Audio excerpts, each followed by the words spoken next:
My name's Eric Mofford. I graduated in the class of 1982 with a BFA in film. When I came to Emerson, my minor was creative writing, and I wanted to tell stories and write scripts, make features, films.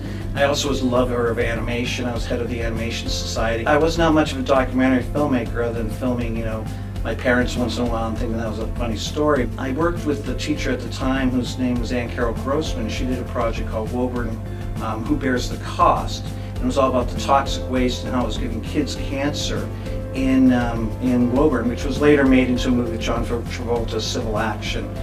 And we did the first documentary about it. It was the first documentary I worked on. It was a small group of people, which unlike a feature film is a much bigger group.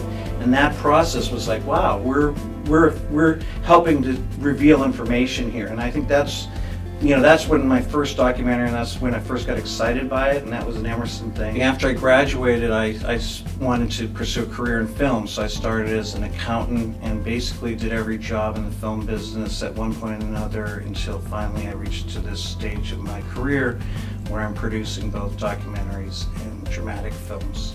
I still work with a whole lot of Emersonians that I went to college with, and a lot of the people that I still see in LA and connections and stuff. So for me, the biggest thing that came out of Emerson was the fact that I have lifelong friends and people that I enjoy working with, that we first developed a working relationship when we were at Emerson.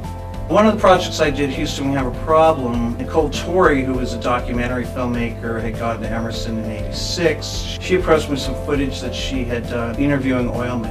And the interesting thing about the interviews were that they were all turning to alternative energies because oil is just a commodity that we're finding doesn't exist in the United States like it once did. And the interesting thing is most of the time we don't think of oilmen as being people that are turning to alternatives, wind and solar and algae.